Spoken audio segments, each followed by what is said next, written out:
just going to get the VR rig going. Those are the little beeping sounds you'll hear, because there's a strong chance we're going to get a great clip of her coming straight past. Here she comes.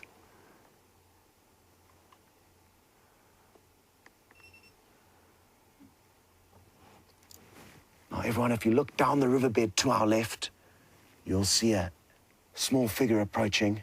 Oh, she just lay down. And there's a leopard over there. Awesome, awesome stuff. And I'm hoping she's going to continue walking up this riverbed straight towards us.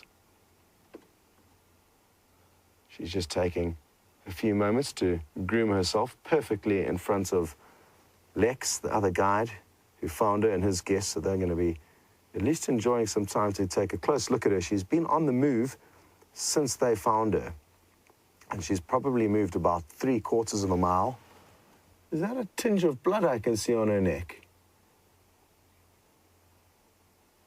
Not too sure. It looks like it there. Yeah, you can see it quite clearly now. And maybe she lost her kill to some hyena early this morning, and that's why she's moved off, or maybe she simply finished whatever she was snacking on. But she is looking full-bellied, as I mentioned earlier, as we saw her cross the riverbed. And now she's found a cool spot in the sand just to enjoy herself and take a breather. I'm guessing she's going to keep moving, and after a short time cleaning, I think she's going to get up and keep moving straight towards us. Well, what a wonderful morning it's been with regards to the big cats, the Inkuhuma pride, feeding on buffalo, active. And it's always wonderful when the big cats are active, because they do spend so much time sleeping. So you've seen active lions, now an active leopard.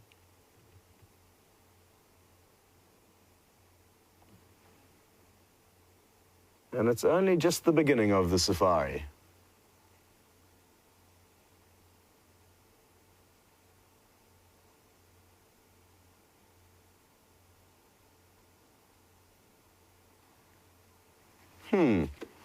Interesting question that's just come through from Debbie in Florida. And out of the 3 African big cats, the lion, the leopard, and the cheetah, which one displays the most curious behavior?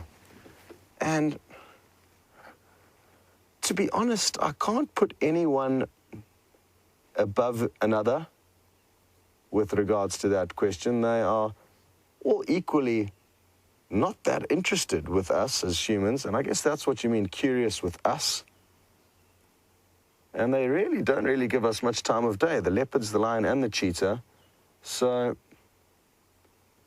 at least in my history and my time spent with these animals, we try and have as little impact on them, and therefore to instigate or initiate any kind of behavior that would cause them to be curious with us would be kind of against the whole object of being out here. We want to have less impact on them and for them to behave as if we don't even exist, which is what we're witnessing now. It's as if we're not even here, the behavior we're witnessing. And maybe that's not exactly what you meant, but even if you're just wondering in terms of general curiosity, I don't think any of them are any more curious than the other. Be interesting to hear James's thoughts on that. Hello. Are you going to keep coming up the riverbed towards us? Please do. Or are you going to decide to just relax now? Thankfully for her, there's a thin layer of clouds that has been keeping the kind of sun at bay, at least recently it has. And they seem to be building, so it may be an overcast day, which she'll enjoy as she digests whatever it is she was feeding on. A little bit of blue sky out to the west, which is the direction we're looking in, but the east is where obviously the sun's rising, and there's a lot of clouds building up behind us there. So I think we're going to have a nice cool morning here.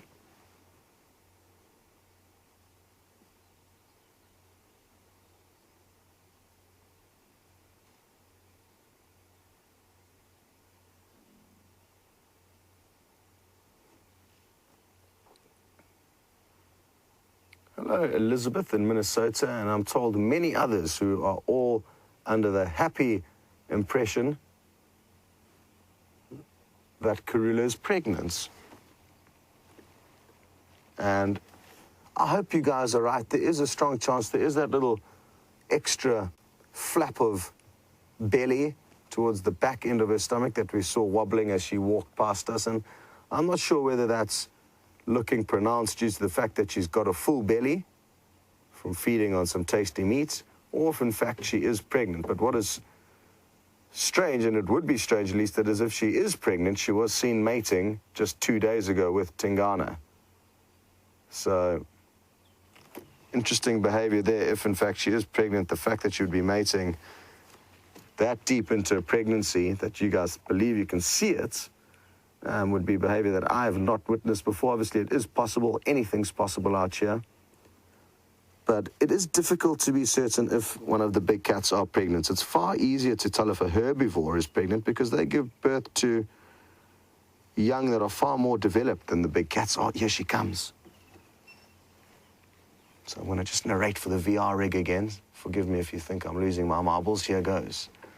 Everyone, my name's Scott. Andrew's on camera behind me. We're busy filming a live safari, and there's a leopard walking down the riverbed right up towards us. Take a look. She's probably going to pass within a few meters of the vehicle, and we're going to get some great views.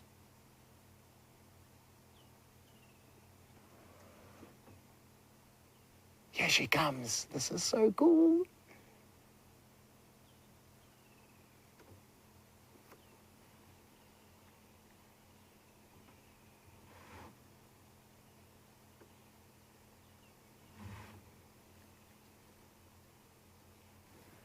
Can you believe it?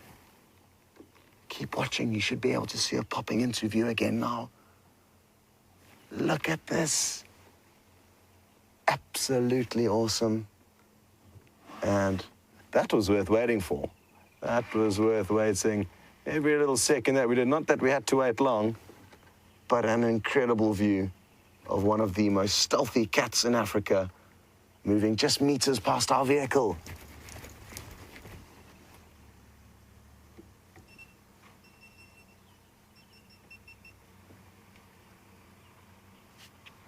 And for any of the new viewers, just to fully confirm and help you understand what the VR rig is, it's basically a virtual reality rig, which means it films 360 degrees in every direction, so people can decide where they want to watch when they look through the footage.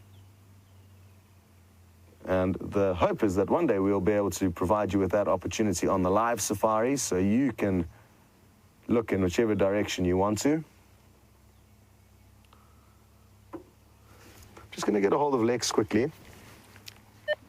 Lex, I'll stay down here for as long as possible just to see where she goes.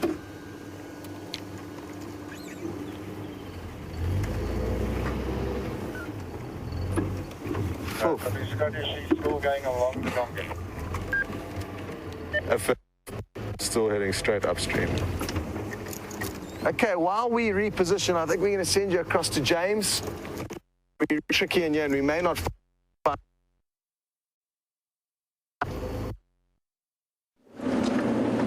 Right, hello everybody. Scott having to move Rusty about again. Sounds like you're having a wonderful time with Karula. Quite jealous about that. We're heading towards Buffelshoek Cutline and Sydney's Dam, which is just inside Buffelshoek, just to see what we can find there. Hoping to find, well, anything really.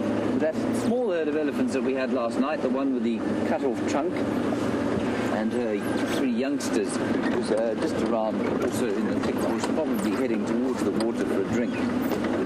So we'll just have a quick look there and then move along the Buffelshoek cut line, because I haven't done that for a little while.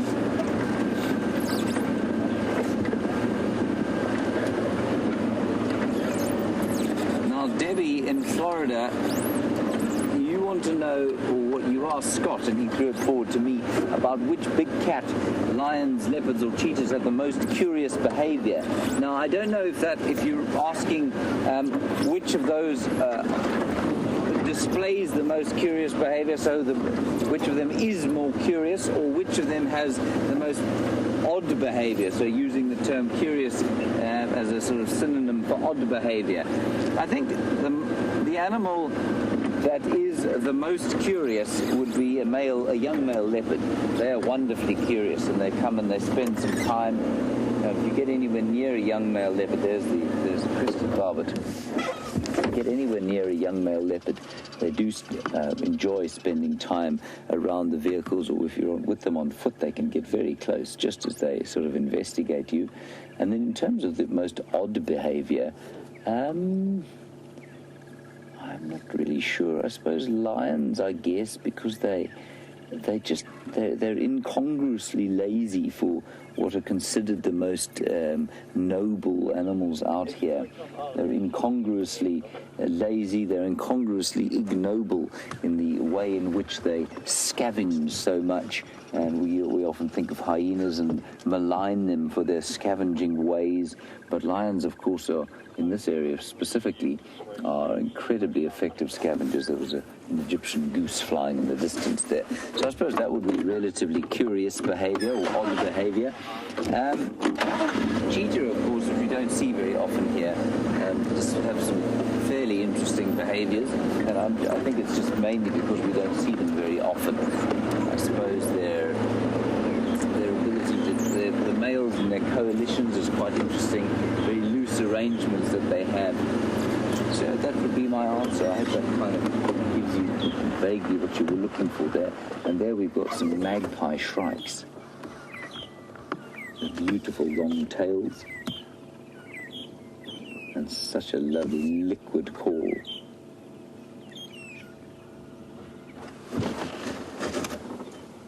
Well done, Bryan.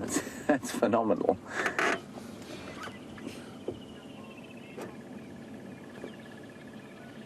Stunning. Awesome.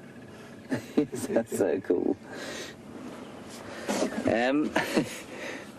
That is not easy camera work, everybody. Bryan has to shift about the place like a shifting thing, basically, back here. And a man of 6'4" knocking about the space that he has to operate is quite impressive. The magpie shrike, of course, I think is amazing because both male and female have that long tail. And unlike the peacock, of course, where the male has an obvious long tail in order to attract the female, and so do the widers and the widows. The long-tailed shrike, both male and female, have long tails. And we're not really sure why that should be the case, because it doesn't help the bird at all. In fact, you can see as it was flying there, it's a hindrance to its flight path. So any ideas as to why the long-tailed shrike would have, both of them would have long tails, let us know what you think.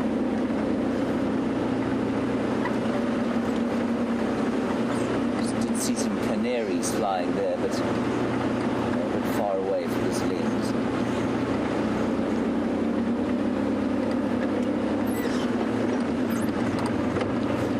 Righty-ho. So we're now on the northern boundary where Scott was checking for those wild dogs earlier. It's never a bad idea to just do a second pass over an area. If you think wild dogs would be there, they move such huge distances. So maybe they're popped on here. You can also see in front of us, which I think is quite nice, diffused light. It's become, there's definitely some cloud around the place. We were sitting on a bit of a viewpoint just before you came back to us. The clouds are building to the west. Whether they will be able to withstand the viciousness of the sun this summer today, I'm not sure. I doubt it somehow. But nice to have the cloud around. I know my sister, who lives in London, is always complaining about the weather with great validity, of course, and they love nothing more than to have clear, cheery blue skies. Out here, we're very happy to see a few clouds now and then. It diffuses the light and brings the chance of rain. It all depends on your perspective, I suppose.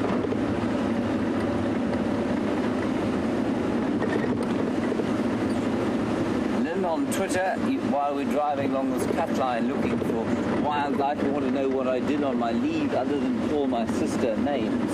Well, I spend the majority of my time insulting her in various ways. It's kind of your function as a big brother to do that. I went riding horses once. I swam in the river a great deal, in the sea as well. I read, I wrote, I played the guitar. What did I do? I played golf, which basically means that I spent quite a lot of time fossicking about in the thick Eastern Cape bush looking for small white balls. And, well, of course, when one is sitting on the deck overlooking the Karula River at sunset, a gin and tonic is always an excellent option. So I did a few of those too.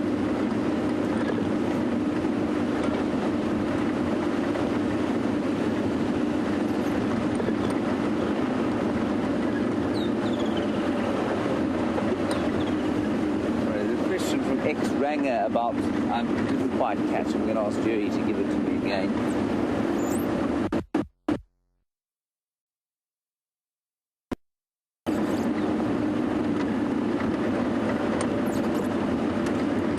Jerry, question again, please.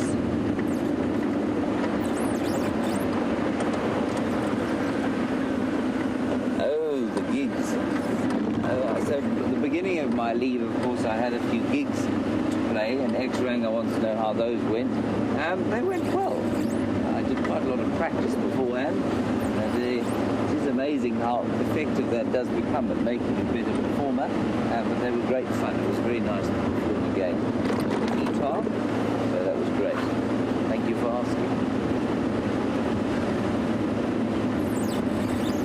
It is amazing how just that little 25 millimeters of rain has created this flush of green, which unfortunately will disappear again fairly soon if the heat returns, which in the absence of these clouds it most certainly will. But, I mean, it was 33 degrees yesterday, and for many parts of the world that's pretty warm.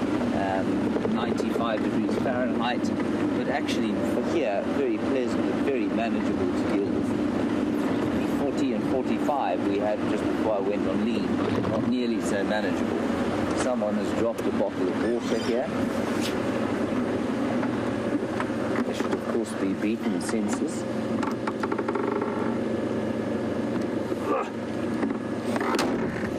Did you notice that incredible feat of athleticism there? It was amazing, wasn't it? It's from Cheetah Plains, so we'll have to have a word with them. I suspect what happened was it just dropped off the back of the vehicle. Right. Oh, Karula's in a cave. Let's go and see that. Okay, Sterling.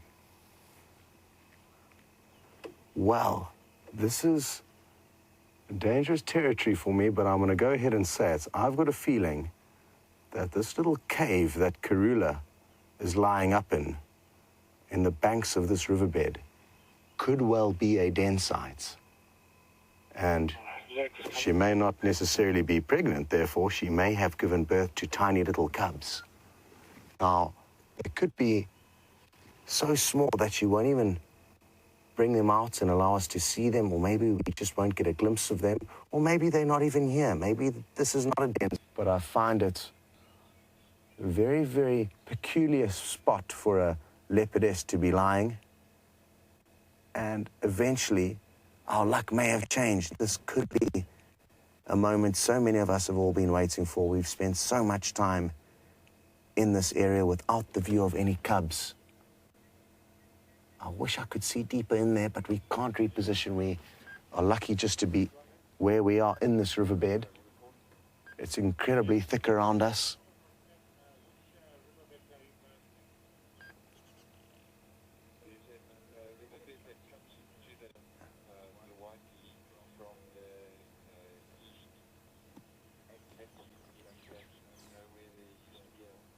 Hello to Zoe, who is interested to know how much time will leopards spend sleeping every day or up in trees.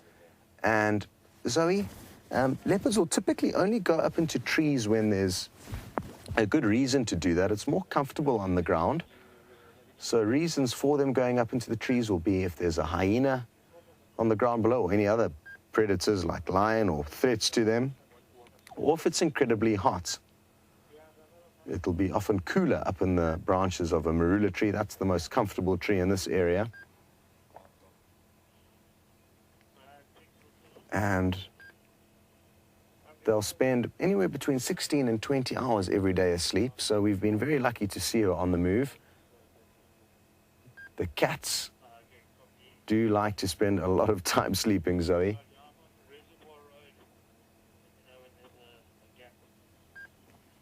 I'm trying to scan and make sure that we're not missing anything here. I've got a very slightly different angle to Andrew, who's a little bit more elevated than I am, but can't seem to see any cubs yet. But maybe, just maybe, we are in luck. Just going to let Lex know that I can't see anything and a little bit more about the situation. Lex, no sign of any youngsters, but there's a very deep cave that she's lying at the entrance to.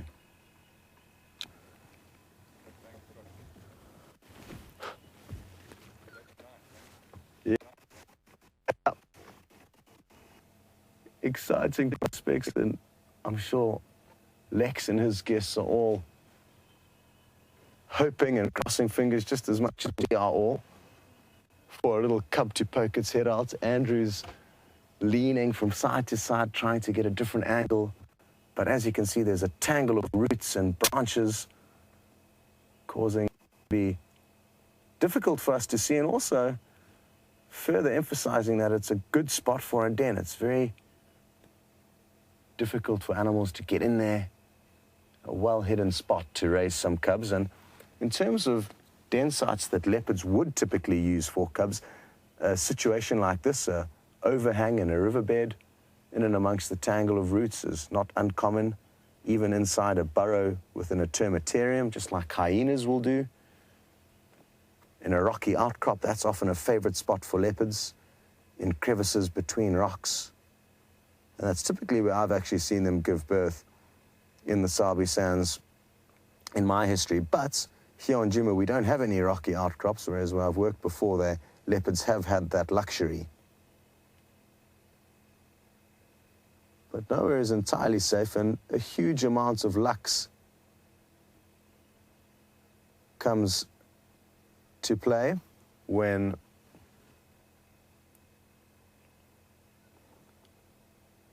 a leopard raises its cubs. There's so many different predators and threats to a young leopard cub. Even a python slithering through this riverbed would catch and feed on baby leopards. So tricky wherever the den may be to ensure that the cubs are completely safe. Just got a question through from James. I'm not sure if it's James Henry or if there's another James out there, and they would like to know if we got to see any signs of this female leopard lactating while she walked past. And no, I didn't get a confirmed view. For me, the best view of a leopardess to know for a fact that she has got cubs is if she lies down with her belly towards you and you see small suckle marks around the nipples. That for me is the sure sign that a leopard has got cubs. As they walk past, it can be difficult to be sure if that extra flap of skin is merely there from age, post-pregnancy, pre-pregnancy. Very difficult to distinguish. So I can't be certain. The only thing I'm going on is the fact that we haven't seen this leopard with cubs for over a year, so she's long overdue, and the fact that she's in this very strange spot, which is just the perfect den site. Maybe she's doing a recce for a future den site, or maybe there are a few little bundles of leopard cuteness tucked away deep into that little cave.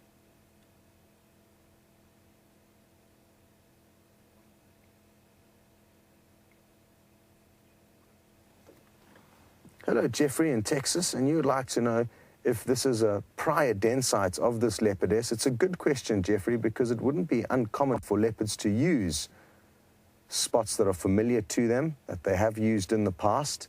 And what I'm going to do is I'm just going to get a hold of Taxon, one of the Djuma guides who spent many years here, and he may know whether or not she has raised cubs here in the past.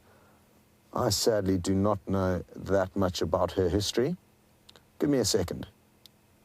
Taxon. Jagger.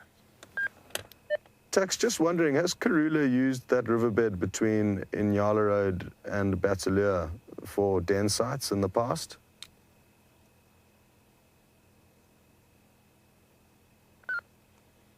No, I think maybe she's just checking.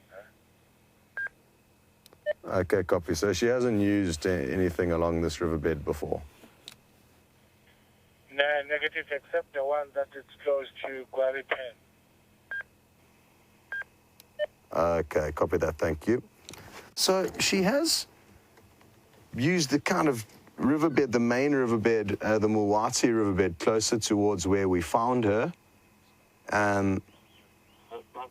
but not confirmed that she has used this actual riverbed where we are now, but not too far away from here. But good question, Jeffrey, and I was hoping that Tax knows that yes, that she has.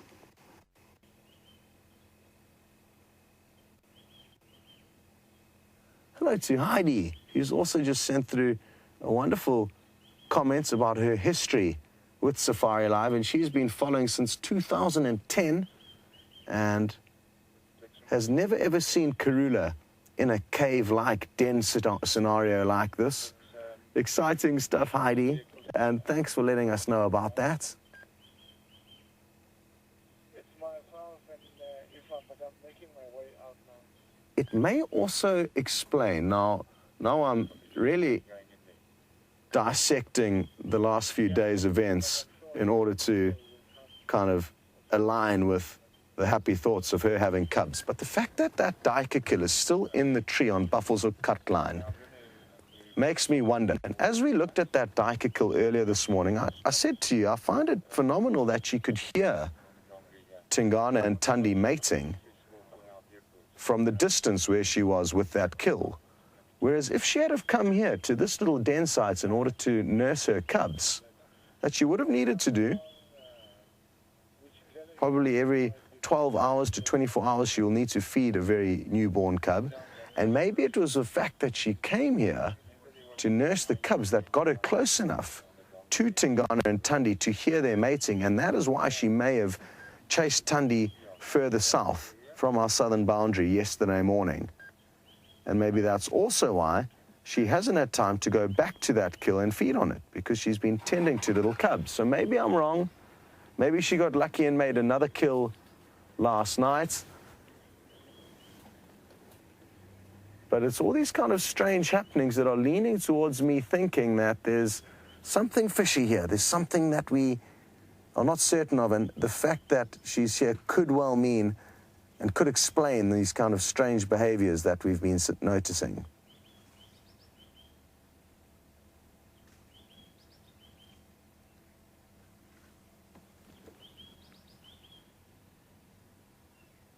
Oh, no ways. Now, earlier on, I mentioned that, oh, hello, Karula, now at least we can see your eyes. Bring off the cubs, come on, everyone's been waiting for months. Now, as we were on our way in here, though, we said that there's a shot of Kunyuma, one of this leopard's sons from her last successful litter, snarling. And he was in this very same tangle of roots. So thank you very much for Georgian in Illinois, and that happened in March 2015, last year. Go ahead, Lex.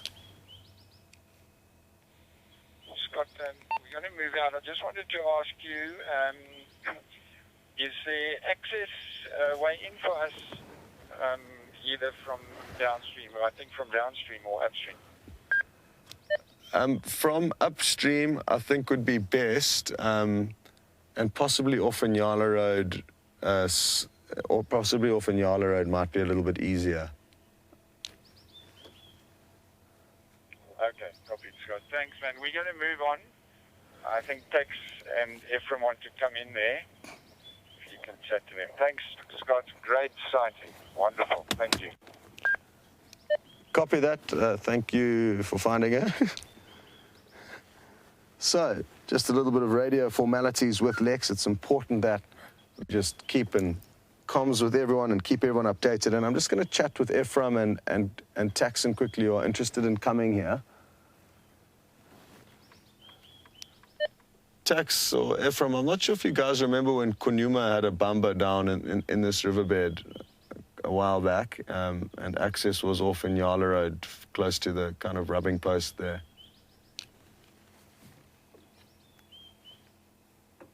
Okay, copy. Yeah. It's going to be a little bit tricky for you guys in your limousines, and the visual is not good at the moment. She's in and amongst the roots in a little cave on the riverbed, but it's up to you. All right, copy that. Thanks. We'll just try maybe come that side and see if she might move. Okay, copy. So, this is what we call a mate. It's time to pull out the patient pants, because it looks like she's screaming now. She's fast asleep, and I don't want to ruin the hopes and dampen the spirits of the fact that there may just be this hope of cubs, but the fact that we haven't heard any commotion, any meowing and meow, as little baby cubs will do. They'll be begging for milk. There'll be a lot of competition between the various little cubs. There could be 2, possibly even 3 little cubs if a leopard has given birth. And the competition and hunger and drive to drink that milk of hers would have caused some commotion if in fact they were in there. So unless they're sleeping and they're very, very small maybe, I'm beginning to doubt my own happy thoughts from earlier. And who knows, I mean, maybe it is the fact that she's just doing reconnaissance, she's checking out good spots, knowing that she's going to give birth. That's a highly likely possibility, and leopardess will go and check out areas and make sure that they feel comfortable that the area that they do decide to give birth in is going to be the safest possible option. So maybe it's just one of those kind of omissions, but for now I don't think we're going to see too much more action from her here. She's curled up. I mean, what a perfect spot in there when you look at it from this angle now, as Andrew zooms in. Gives you a good idea of just how hidden and concealed it is. Hello, Donna Hall, and you would like to know if there's any danger to the cubs if there are guides, i.e. us, vehicles there.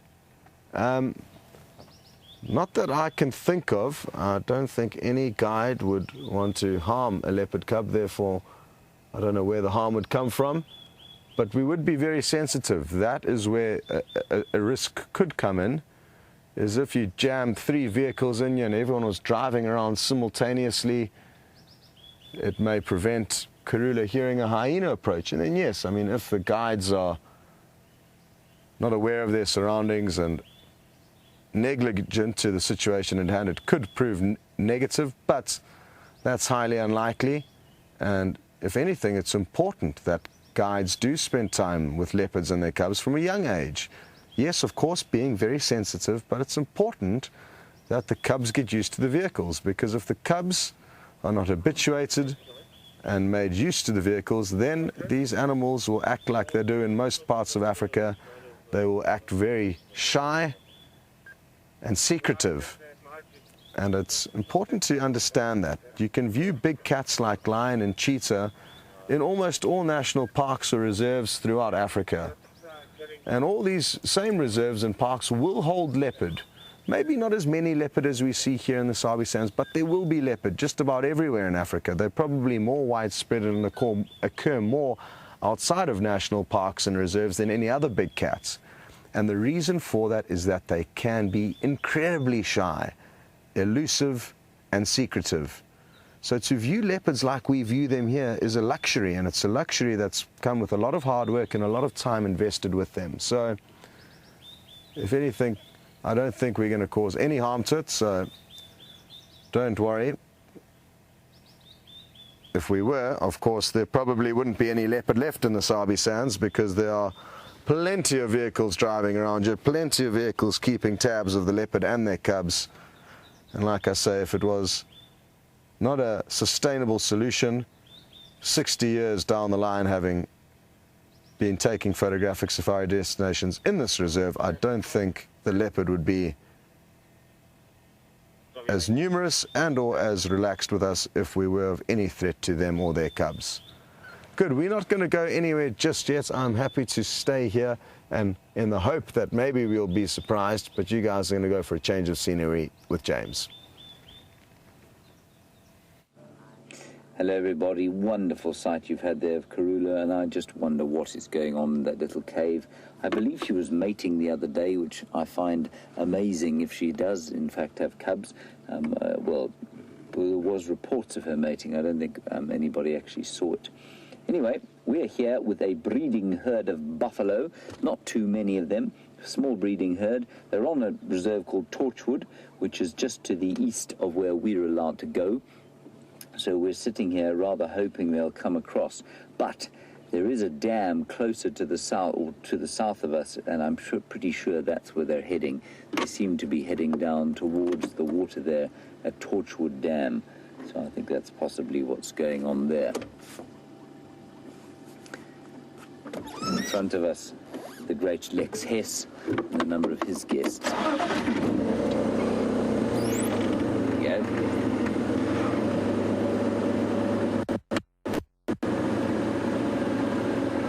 Good afternoon.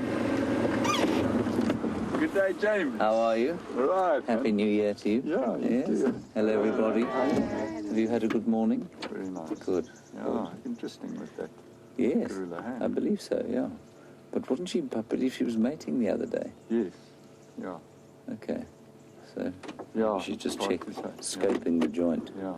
Okay, Yeah. well, enjoy it. Where are you off? On the Bills Hook? Yeah. Okay. Love you.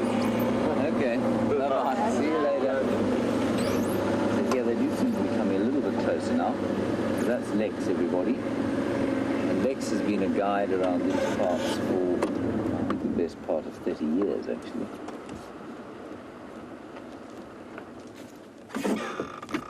Ooh, look at this old cow who's lost her horn. Ooh, and she's got mud all over her. You need to clean up, lady.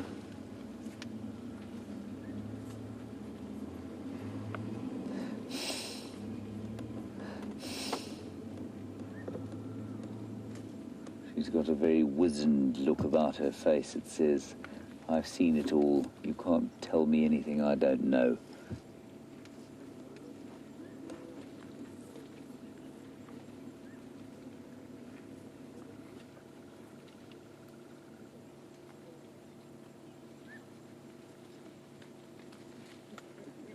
I think I was in the middle of answering a question when we crossed over to Karula a little bit earlier.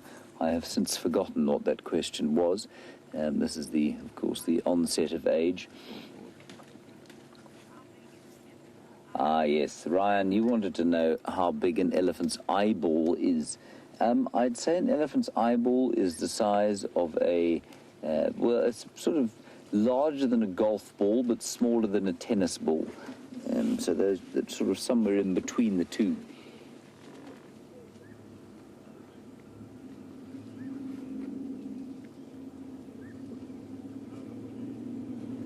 There you go. This is him. There's a bull in the herd bringing up the rear, and the sort of the equivalent of the, I guess would be the buffalo equivalent of Corky, is moving on to Juma, which is good news. Ah, yeah.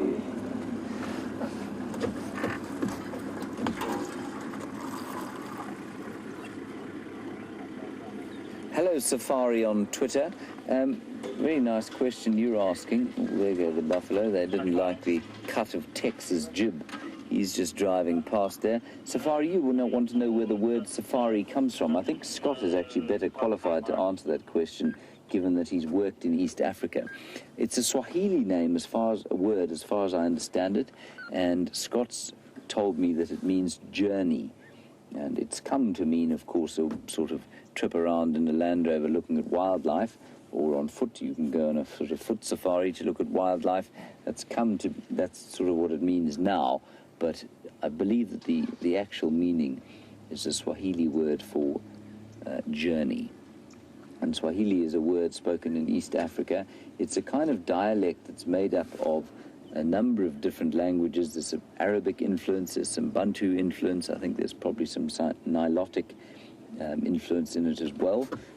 And it's a language that's spoken across many, many different sort of tribes.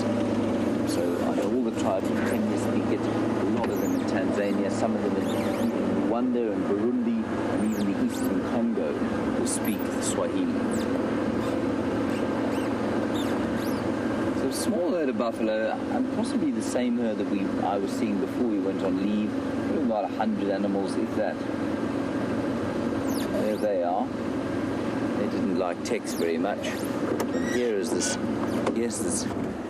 funny old cow next to us on the right-hand side. Hello, madam.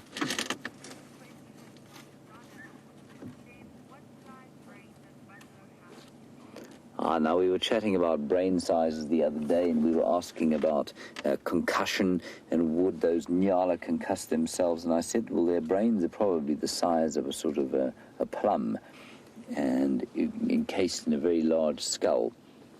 And Donna, you want to know how big a buffalo's brain is? Not much bigger than a nyala's, probably sort of the size of a peach, I guess, or a nectarine. Bryan and I were talking about eating a peach yesterday afternoon, after we got onto the size of brains. Nice cling peach. A nice cling peach, those yellow peaches that we get out here, we both felt would be very delicious. So probably I would say the size of maybe a tennis ball or a cling peach. Not very big.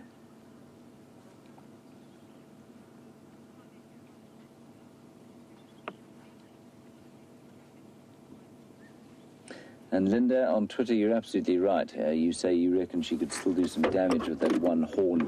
Yes, she could definitely do some damage with it. She'd probably do more damage with the sort of the front of her head. She called upon to defend the honor of her herd. Let's move a little bit forward. It may be slightly larger than I thought it was, this herd. It's not the biggest I've ever seen. They'll be loving this flush of green and taking full advantage of it. Beautiful light there.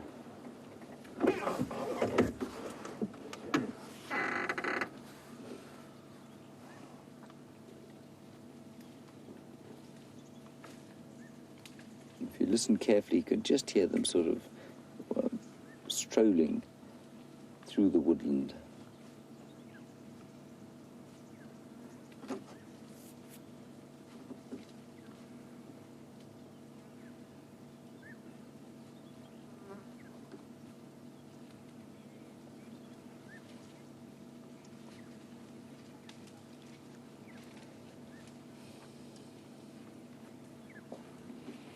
Hello, Siberia, Zumi. We were chatting about them eating this grass, and you want to know if it looks to me, as it does to you, like these buffalo are malnourished or struggling. I think they look okay. I would say, yes, probably skinnier than they would be normally at this time of year. But you can see their hips sticking out a little bit, and that's a great indicator of condition, especially amongst the bovids. They look a hell of a lot better, though, than the cattle do out in the communities. So I don't think they're in too bad a shape. I think they'd be in better shape, but they've actually done pretty well, and they'll take advantage of this green grass. You know, the thing with buffalo is that they've got very efficient digestive systems if they've got enough to drink. And of course, in the Sabi Sands, there's no shortage of water for them to drink. So they will manage to maintain condition relatively well. Now, if you look at these ones, they do seem to be crossing the road now in front of us. If you look at them and you try and see their hips, or look around the hip region, they're pretty well covered with meat. It's actually turning into quite a nice buffalo sighting.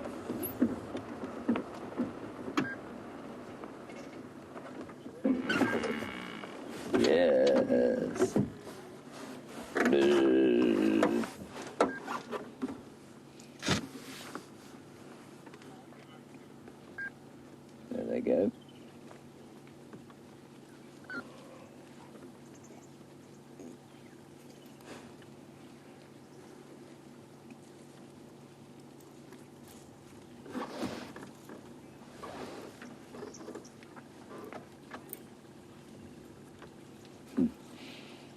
interesting question while we watch these buffalo, because the last time I was on foot, I think it was with Andrew, we had some buffalo bulls walking down this very road. And Lisa, you want to know what my favorite kind of safari is, a walking one or a driving one? It just depends, really. I mean, you get such great views in a vehicle. You can't get this close on foot because they'll either run away or make you run away. And certainly you can't view predators like we do in the vehicle, so it just depends on what you want. I mean, for a truly connective wilderness experience, being on foot, I think, is just fantastic. I didn't enjoy guiding on foot too much because you just never know how people are going to react. So in terms of guiding, I would rather take a guided experience in a vehicle. But in terms of my own experience in the bush, I enjoy being on foot probably a bit more than I do driving. But there are advantages to both, and neither, of course, are vaguely unpleasant.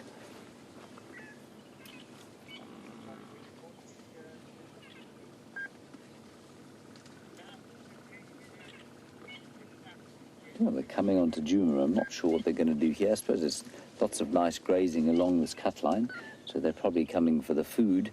It's certainly not coming for the water, unless they're going to go all the way to the Juma Dam, which, as the crow flies, is not very far.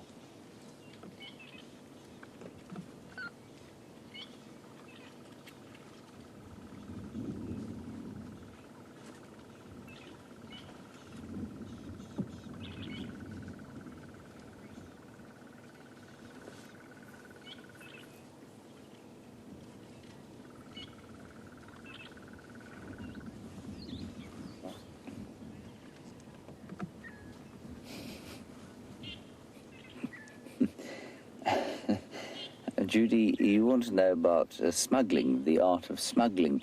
Apparently Scott and Jamie and Brent have all admitted to smuggling things. Scott smuggled a dik-dik. That story is one of the best stories I've ever heard. I think it is absolutely astonishing. I still can't believe it. And I'm going to ask him to tell it to me at regular intervals. Jamie apparently smuggled some rodents and birds. I'm not sure where she smuggled them, and I think it's quite telling that I wasn't told what Brent smuggled. I hope he didn't tell you either. I'm sure it was something, probably contraband of some sort, I suspect. Well, let's leave it there, let him tell you. And you want to know if I've smuggled anything? No, I'm not sure I've ever smuggled anything across an international border intentionally. Apparently Brent smuggled a crocodile. I don't know whether these are across international borders or not, but I can't confess to having broken the law in that fashion, unfortunately. Certainly not to the extent of that incredible dik-dik story of Scott's. I think the dik-dik actually went through, it went through the X-ray scanner, if I'm not mistaken.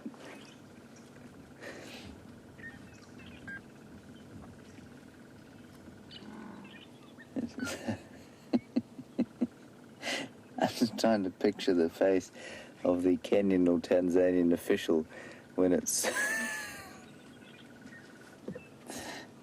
when he or she saw the well, I guess it wouldn't have picked up the whole dik-dik. It just would have picked up the skeleton, and it just would have seen these bones, a bit like a sort of an X-ray photograph of a human being going through through the scanner. It's a wonderful story.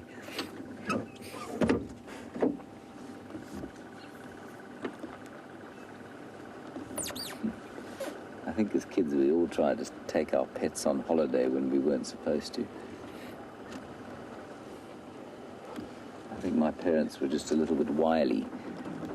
Just trying to roll Jigger forward because it's so much nicer than starting the engine, but unfortunately her arthritic joints is not going to laugh at that, even though we are on a slope.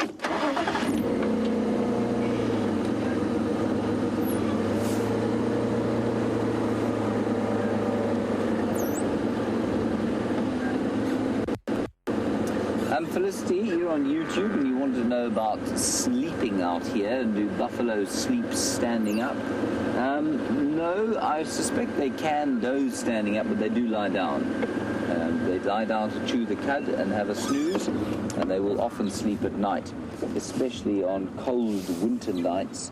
They can tend to huddle together like penguins and for warmth. So, yeah, they sleep lying down most of the time. Horses, of course, and zebras will sleep standing up. Elephants can doze standing up. Giraffe can probably do both. They do lie down, but they will also snooze standing up. I don't know if you've ever fallen asleep standing up. I have. Brian, have you ever fallen asleep standing up? Not fully asleep. What happens is that if you're not designed for it, like a horse is, for example, they can sort of hitch their joints into a position where the muscles can relax totally and they can stand and sleep. I don't know if you've ever done it as a human being. I've fallen fast asleep on my feet, and your legs just buckle underneath you, and you suddenly find yourself on the floor, awake, obviously, because you've normally injured yourself. It's a very amusing thing to happen.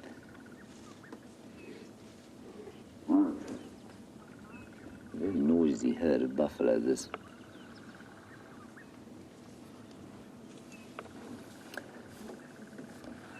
Now, Marsha in Oklahoma, a very nice question. Do the animals know where the water is? Yes, they do most of the time, especially the older ones, and the older females, especially in a herd like this, will lead the herd to and from water. Elephants definitely pass that knowledge on to their youngsters, and you'll find that the antelope will almost certainly concentrate about water that they understand and know the position of. Right, well, we sit in the golden light of these buffalo. We're going to sit here with them a bit longer. Let's head across to Scott and get an update on that leopard and her curious cave behavior.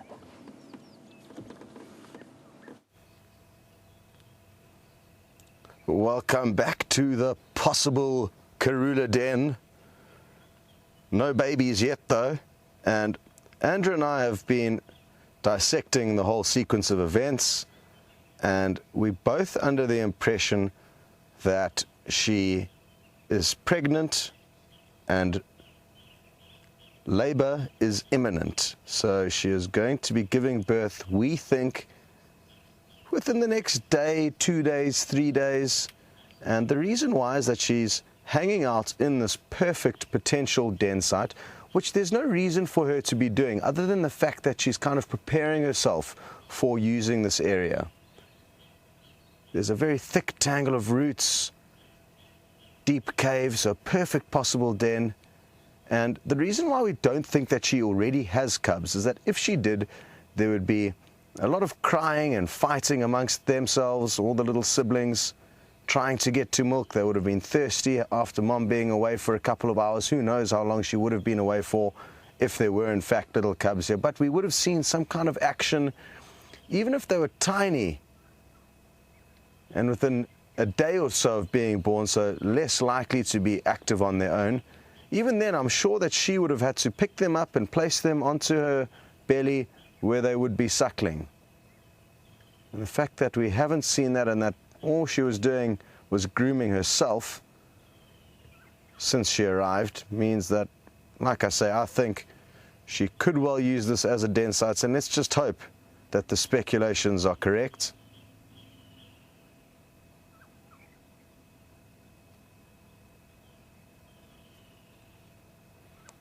Hello to Shell in Detroit, and you would like to know what are the signs of a leopard pre-labor, and I don't have a clue, Shell. I've never seen a leopard giving birth, and I think it possibly would have been captured in zoos before, but general cat behavior that you can even have learnt or picked up from domestic cats, like Andrew often says, cats will often go into cupboards in order to give birth, and this is kind of a natural closet, you could say. Tex, I'm not too sure. You're not going to get visual from up on the bank. She's tucked in under, you might get a few spots, but she's tucked in under the bank. I can start up my vehicle for you. I got your visual now. Yeah, I don't know. Okay, copy. So poor old Texan, that just emphasizes how lucky we are on these little vehicles that can wiggle their way into these kinds of spots. The other vehicles cannot get down here. So I don't know what pre-labor signs are. Probably nothing too serious. They probably just lie down and pop them out, make less of a fuss than we do as humans, I'm guessing. But I'm not too sure. Any of you with domestic cats who have noticed them giving birth or their strange behavioral signs before giving birth, please let us know, because I'm confident that we can apply general cat-like behavior to leopards in a scenario like this.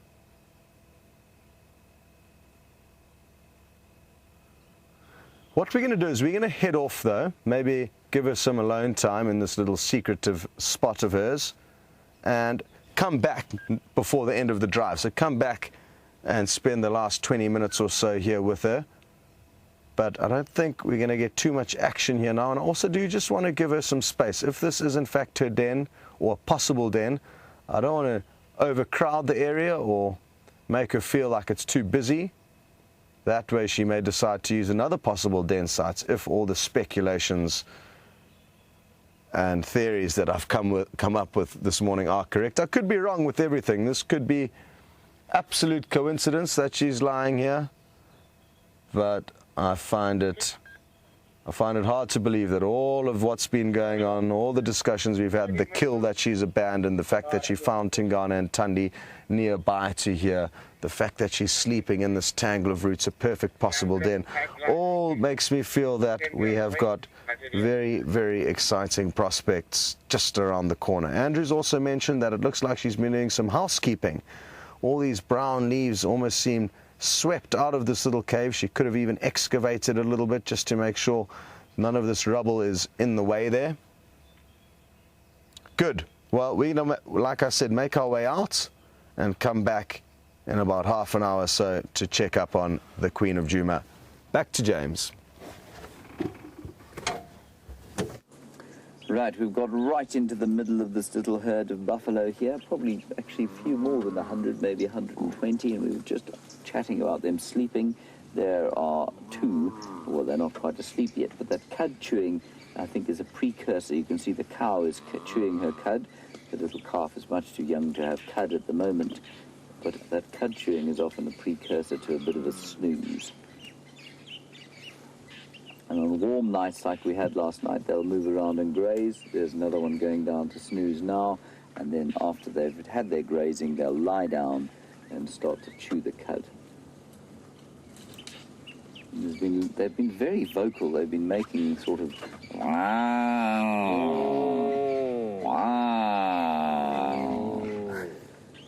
noises all around us. So maybe it's a lot of them saying, "We're tired now.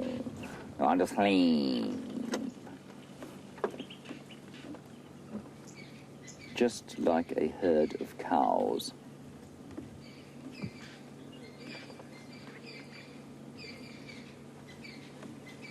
Ooh, interesting one. Janet, very astute question. You want to know if the oxpeckers give the buffalo a break at night? Yes, they do. They don't go anywhere near the buffalo during the night time. They go off into their nests and they go and roost in a dead tree, often in the hole of a dead tree.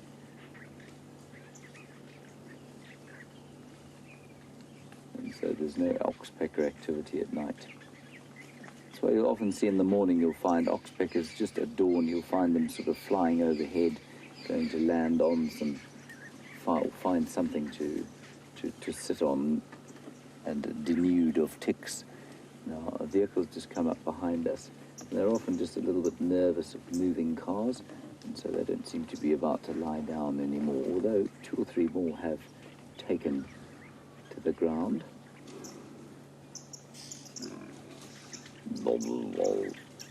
That's more of a belch. There's another one going to sleep.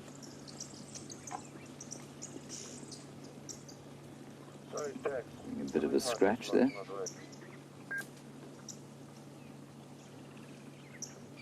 Are you okay?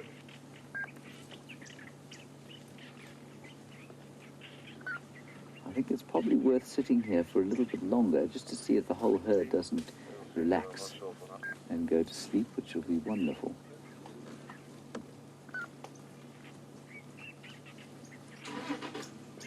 It's just, I know Ephraim will probably want to go past, so we'll just let him go past.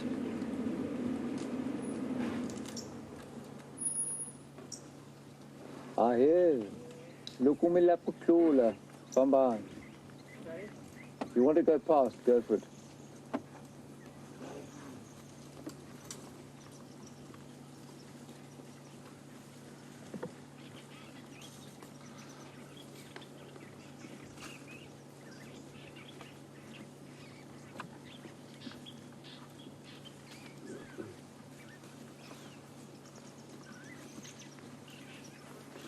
Quickly update the radios to where these buffalo are going. Stations, just heard a buffalo on Cheetah Cut Line is now both sides of the road, half inside Huetela, half inside Torchwood. Looks like it's going to go static here for a while. We're about 400 metres south of the junction of Buffalo's Cut Line.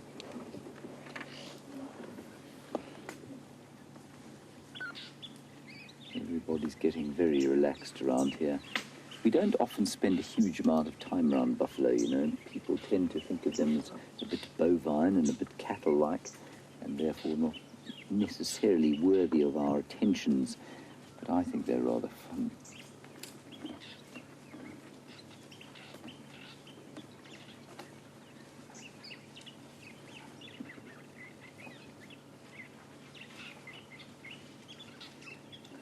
Hello, Rich Levy in Illinois. You want to know about buffalo thorn trees or Ziziphus mucronata, and what I can tell you about them? Well, I could probably keep you relatively entertained for half an hour on the buffalo thorn tree. And they're called buffalo thorns because of the one hooked thorn that looks like a buffalo's horns.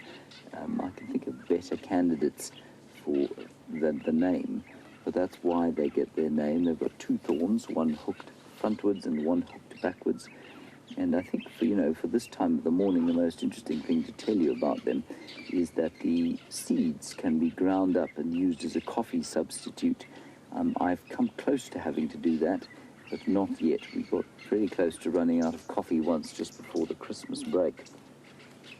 And I considered trying to go into the bush and finding some Ziziphus to crush up the beans, roasting them, and using them as coffee, but I didn't have to do that. But you can use them for coffee, and for this time of the morning it's important to know all sources of potential morning drink. Some of us are quite ritualistic about our morning drinks. I'm certainly one of those. Bryan, you're not, are you? No. Bryan is not a coffee drinker.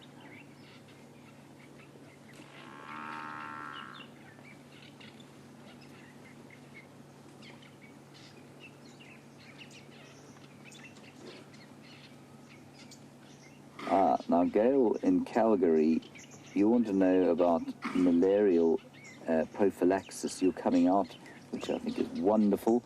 I didn't catch which time of the year you're coming out, and you want to know if I have any thoughts on it. You're coming in September. First of all, I'm required by law to tell you that you must do whatever your doctor tells you to do. I'm not a health practitioner, so I am not going to give you advice. That said, I would tell you what I would do in your position. In September, it's highly unlikely that there will be any malaria around. This is a low-risk area. It does depend where you're going. I mean, if you're coming to this area, it's a low-risk area. September, there's no rain around. Personally, I wouldn't take anything. But there are some alternatives to the fairly heavy drugs that people take, especially when you're coming to a low-risk area like this. A lot of the homeopathic stuff seems to be very effective in areas like this, where it is low risk. So, I mean, I would go with something like that. I would go with a homeopathic thing if you're particularly worried about it.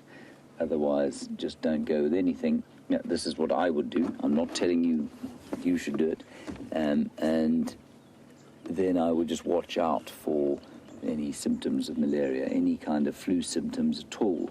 Up to sort of 6 weeks after I got home, I would immediately ask for a malaria test. It takes about 15 minutes to do the test, the medicine is very effective these days. So as long as you pick it up quickly, it's really not a problem. But what happens often in the northern hemispheres, of course, you come to an area, like you go to Zambia or Zimbabwe, or areas where the malaria is a little bit stronger than it is here, or a little bit higher risk. And you say, well, I've been in a malaria area, but doctors there don't know what to look for. And so they don't test you for it, and that's when you can get into trouble. So as long as you know, if I lived in the northern hemisphere, I would just make sure that I insisted on a malarial test if I felt sick when I got back. But the risk is very low in this particular area. So, Gail, that's what I will be doing. But I'm not going to advise you either way. I'm not a doctor.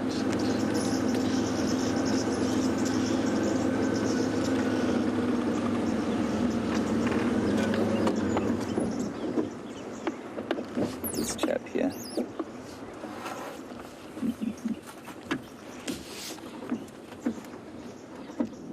Look at this wonderful fellow. Jim, you want to know about the white markings on the buffalo's faces, and you're wondering if it's bird droppings. No, it's bare skin, and it has got to do with the birds. They've normally scraped away the skin or the hair while they've gone for the ticks, and that's left these white markings normally under the eyes. Those white markings that you can see on that buffalo come from him rubbing the itchy top of his boss or that helmet next to his horns on some of the trees. So that's sort of bits of wood that have stuck to his helmet. So a breeding out of buffalo, just for those of you who are perhaps new viewers and don't know, is a mixture of males and females and babies. And the older bulls, and often, well, just some of the bulls in less than prime condition will go and live on their own, hanging around the water, where they can sort of avoid the attentions of lions, or hopefully avoid the attentions of lions, and they can avoid the having to move around with the herd, like the rest of the bulls in this herd have to. But the cows will be in the herd from a birth to death, wherever that may occur.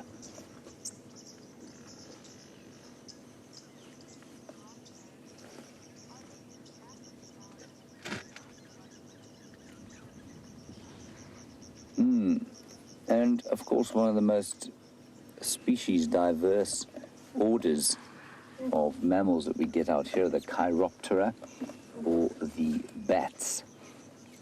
And, Steve, you're in Toronto, and you want to know if we get bats that feed on the buffalo. I think, like those vampire bats of South America, they feed on cattle, if I'm not mistaken.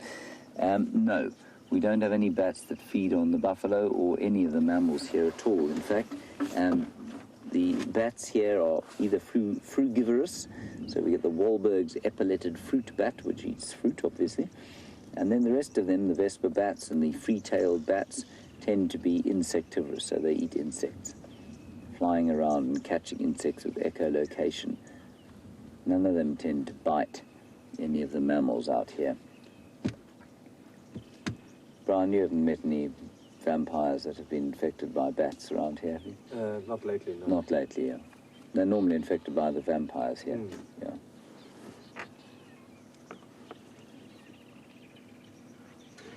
That said, you don't want to be bitten by a bat because they can carry rabies, of course, which is a nasty disease.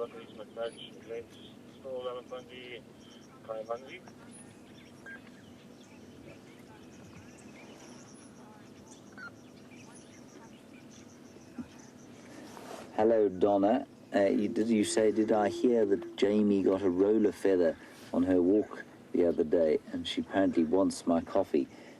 Jamie, I did hear that. I have a roller feather, but I'm still waiting for Rick and Susie, now of Seattle, to tell me what address to send it to so that they can reciprocate with their Hawaiian coffee.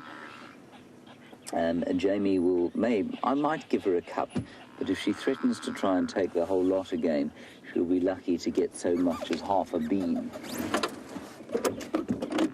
Right, let's press on from here. I think I'm buffaloed out for the morning. Let's see what else we can find.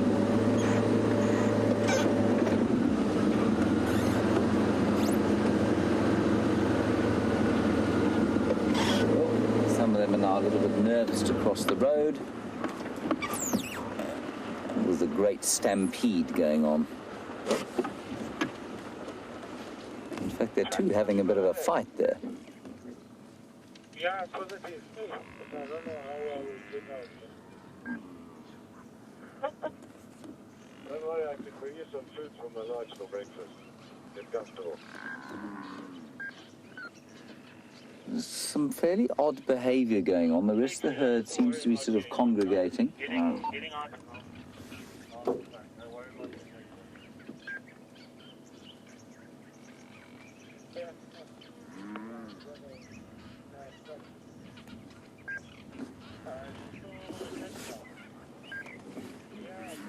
Moser, you want to know about the mass of these things. They are very big. A big bull, probably about 700 to 800 kilograms, which is about 1,800 to 2,000 pounds, I guess. It's pretty large. And there's a cow, probably about 500.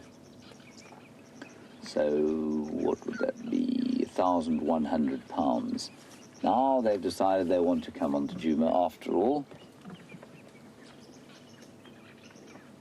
Very indecisive herd of buffalo, this. All right, let's try and forge a little gentle way through them. Press on to other things.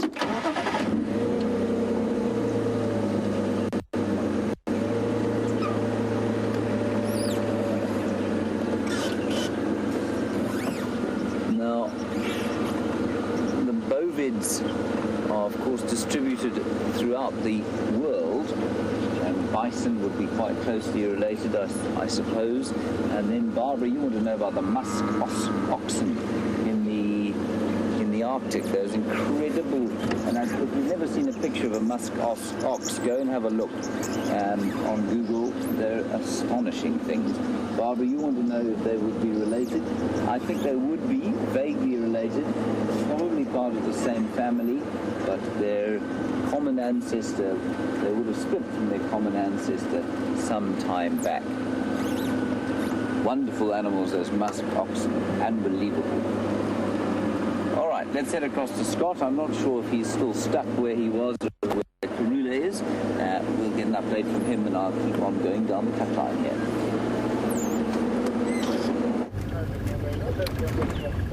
So we actually got stuck in the riverbed. Where are you? There's a crested barb which you can hear calling in this marula tree, but I can't see it. That's who was calling initially then. Now the woodlands kingfisher. Chick. Anyway, somewhere in there's a crested barbet. I'm not sure if you guys can see it. Well, like I was saying though, before we got distracted by the of the crested barbets, we actually got stuck in that little riverbed, but thankfully Taxon was there to pull us out.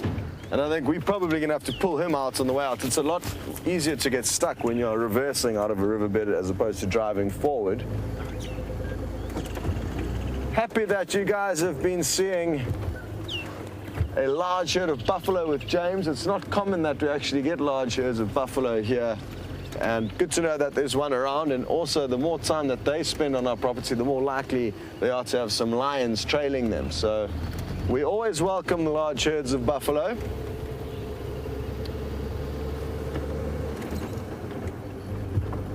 Just come back up to quarantine clearings. I was hoping we may be able to take some elephants off the list of things to do this morning, because you've already seen lion, leopard, buffalo with James, and if we show you elephant, then you've seen 4 out of the big 5. We sadly do not show rhino, and there's a good reason for that. We don't want to in any way help disclose their locations to poachers, and there is a massive rhino poaching problem at the moment. So that is why we don't show the 5th and final member of the big 5. But we could possibly show you 4 of them this morning.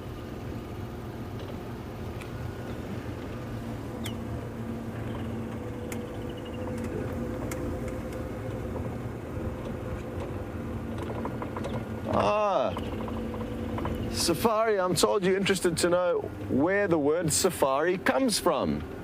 And the reason why James suggested that I should explain is because I've spent some time up in East Africa. And that's where the word originates from the language known as Kiswahili, which is an incredible language because they're on the equator on Kenya.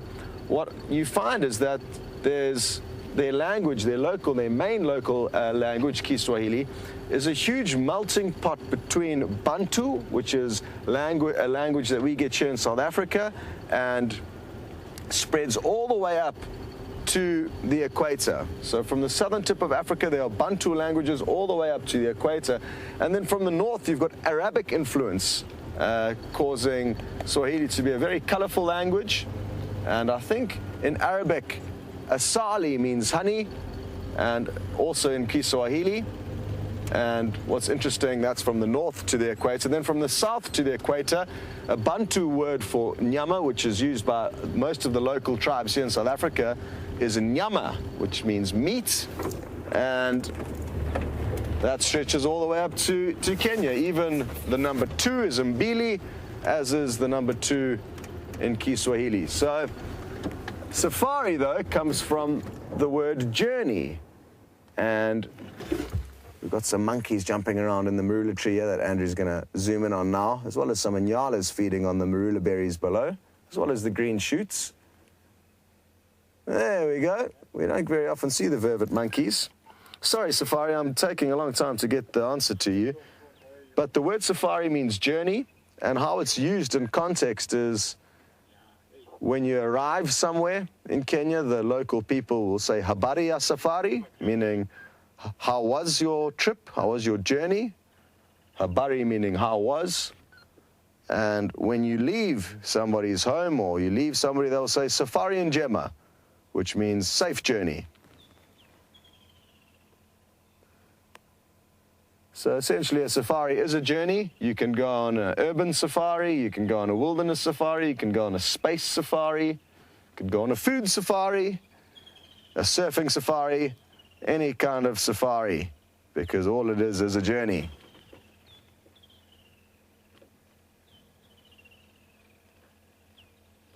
Wonderful that we have got a glimpse of the vervet monkeys here. Like I said, we don't see them as often as we would like to.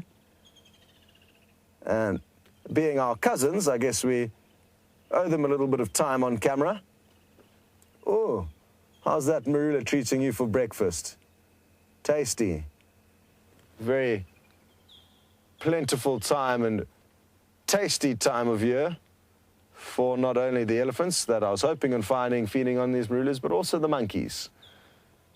I've bought some jars in preparation to make the crew some marula marmalade. That's my plan. Maybe I'll do that today. I'm going to have the afternoon off. Brent and Jamie are going to be taking you on safari this afternoon.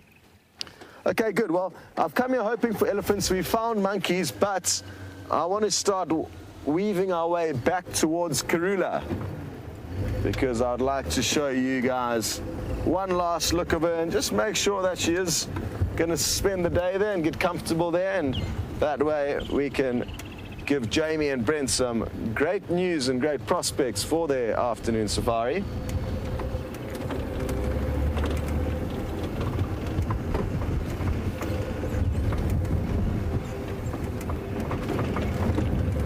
It's actually drizzling now, so it's what we call a monkey's wedding. I think in some parts of the States you call it a witch's wedding or a witch's birthday or something. There goes a helmeted guinea fowl running off. Let's just stop and show it to you. They are very cool birds. Look at those feathers. Black with lots of white spots, bright blue head. And I always love the way they can run so quickly. They have got the incredible speed on those little legs of theirs. Good, well, a quick glimpse of the guinea fowl. We're going to send you across to James, who's found some wildebeest. And there, everybody, is not a buffalo, but a wildebeest, who, for some reason, is not terrified of us. And wildebeest are notoriously terrified of us. This bull is resting out in the open, having a snooze and doing very much like the rest of the buffalo would be at this time of the day, having grazed throughout the early morning, now lying down and chewing his cud. Also much relieved. Watch his throat now. Ooh, there it comes. There he has a little bit vomited into his mouth and will now be re-chewing his breakfast. Of course, when the green grass is as rare as it is now, it's just as well to eat it twice, I would say, wouldn't you, Bryan?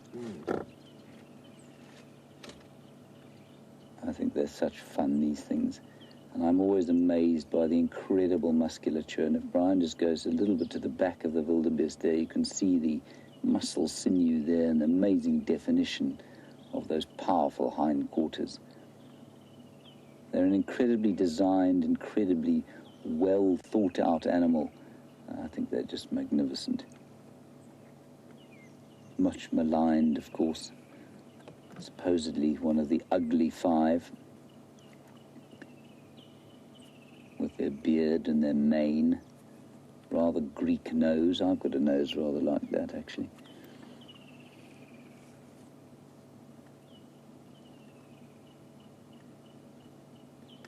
The bird that you can hear is, I don't know if you can hear it in the background calling. It's not that common here. It's called a nediki.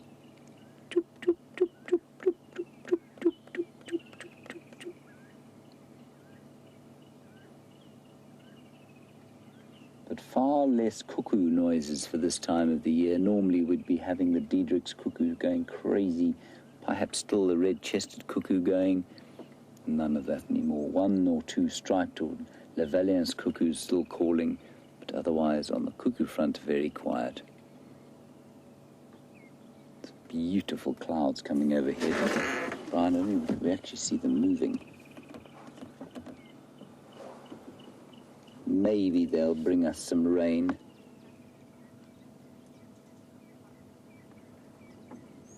And apparently a few days ago you did have some Jacobin cuckoo mating. I got the radio call that they were mating with Scott. I'm assuming that Scott was observing them mating rather than, slightly ambiguous sentence there. Stunning clouds coming in over the south there. Beautiful. Oh. And let's hope they dump some rain on us. Certainly feels like it. Bryan, what do you think? Yeah, it does feel like it. It does feel like it, hey? But we know what these clouds are like. Yes, these clouds, great liars that they are. Well, this is the sort of lengthiest, most static wildebeest sighting I've ever had. If I didn't know better, I'd say he was chained to the floor. Or dead. But he's chewing, so he can't be the latter. The bulls, of course, are often on their own in this area. We're used to seeing those great pictures of them streaming across the East African plains.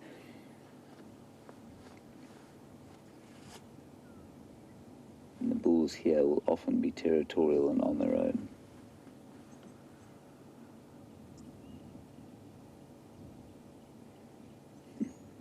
All right, let's leave him to re-chew his breakfast. As I always say, I'm glad I don't have to do the same thing.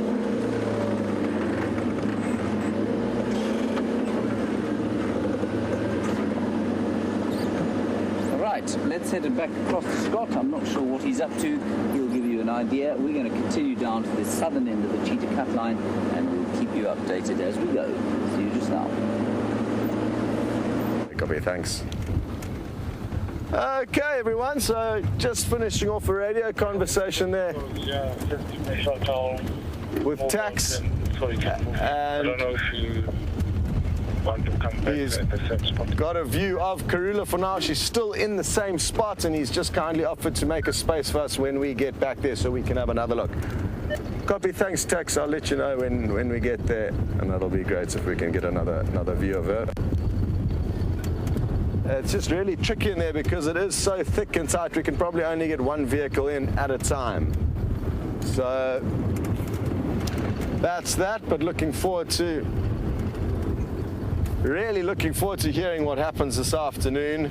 and in the coming days. Obviously, hugely risky to make a speculation that so many people are so interested in, but I'm feeling confident that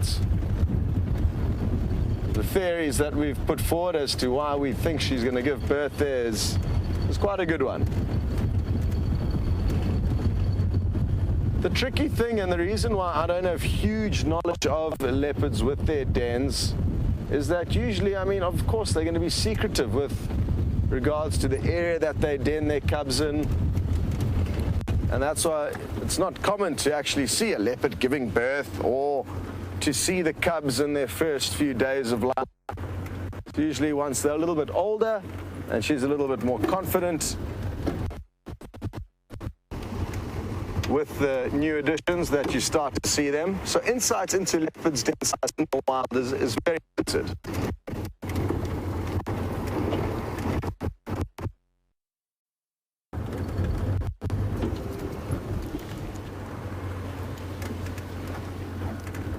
And again, because of the lack of insight onto this, Nicole in Texas, I am not certain how long a leopard's labor will take. I guess just like human labor, it will depend on each individual and each individual birth. Sometimes a leopard will give birth to 2 cubs, sometimes it will give birth to 3, sometimes it will only give birth to 1. It's going to vary. And again, I don't have a clue as to how long leopards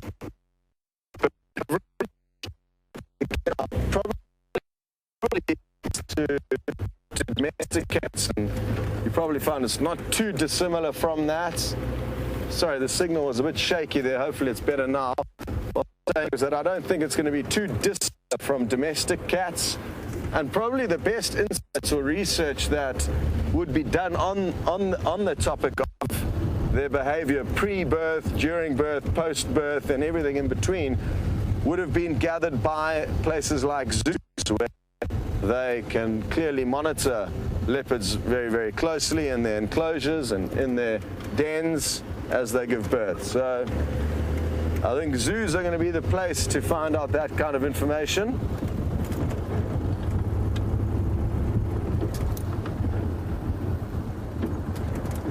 Or at least they are going to be the ones to unlock that information for us.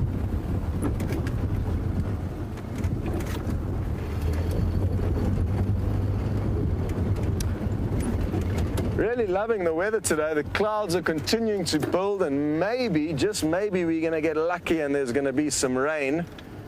Obviously, rain makes taking a live safari a little bit difficult because there's a lot of precious equipment on the vehicles that ideally remains dry, not wet.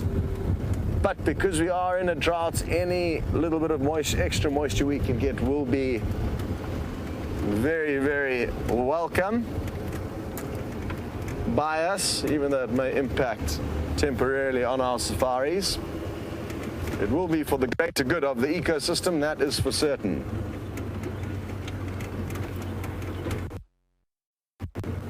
This is the riverbed.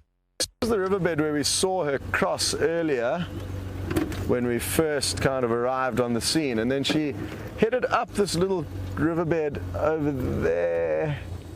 There we go. So she headed up there and slunk under that log, and she's probably another 200 or 300 meters up that little tributary, which flows into the main Mawati riverbed, which we're about to cross through now.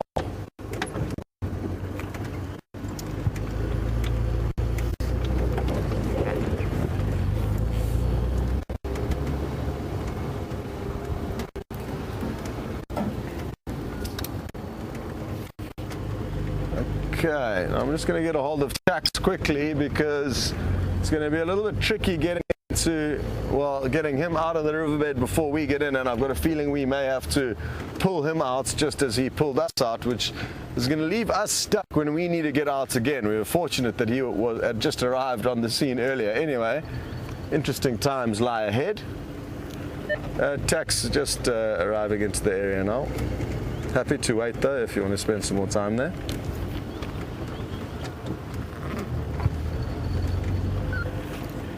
I've offered that we would be happy to wait a few minutes because we have already had a great sighting of her, and I don't want to rush him out of that spot. So Scott, I was trying to see from the out here. Okay, copy. Well, I'll be there to help you if need be shortly. So he's just concentrating on trying to get out of the riverbed. I don't envy him. Much easier, like I said earlier, in our very short and stumpy car. The regular game viewers are much longer to be able to take on more guests.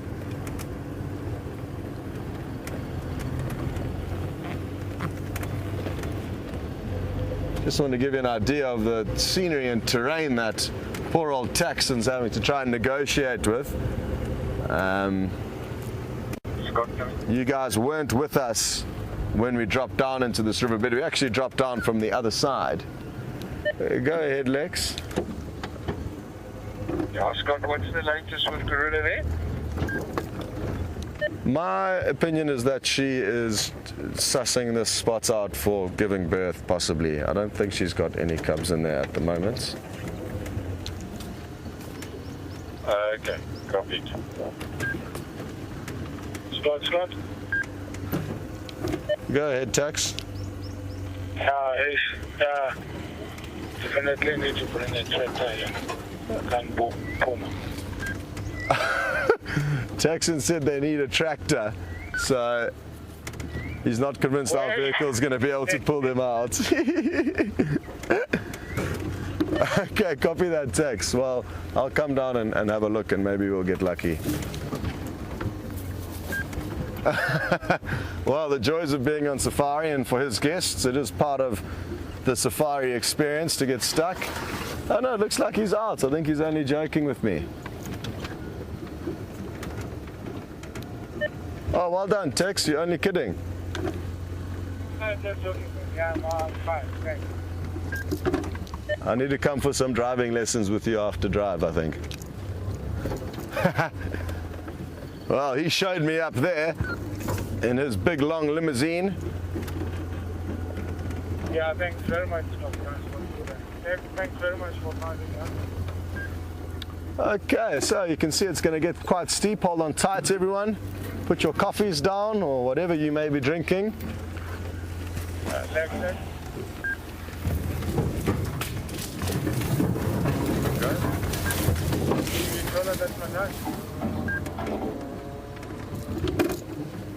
I did. Thanks for that, eh? Yeah, thanks very much also for this speaking with. Yeah. Okay.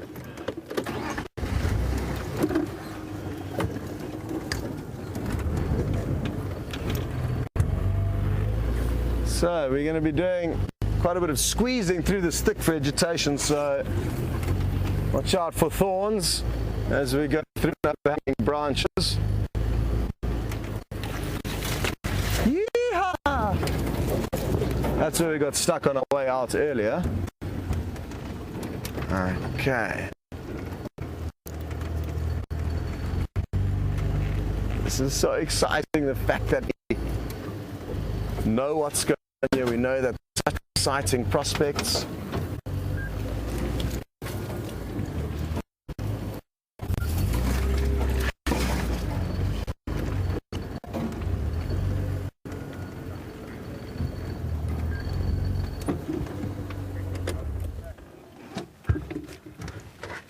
Okay.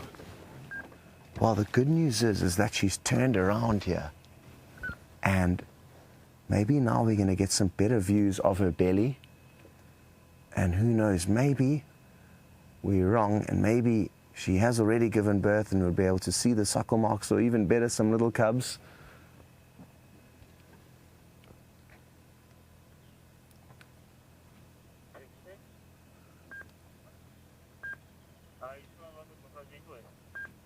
No, negative from out.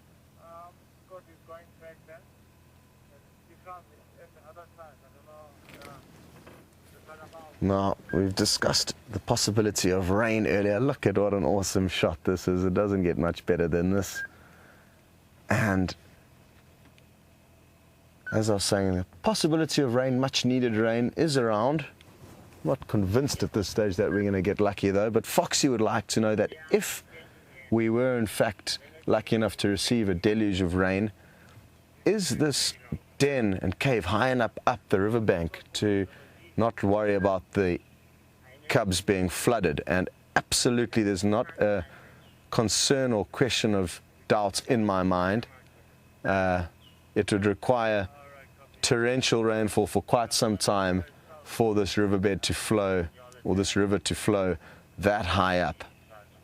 So I think it highly unlikely, but it is a problem that does happen. And there have been several recorded cases of leopard and lion cubs being washed out of their den sites, which are in dry riverbeds. So that is certainly a risk. But here, in this specific spot, I don't think so. So that is a relief. Imagine how terrible that would be.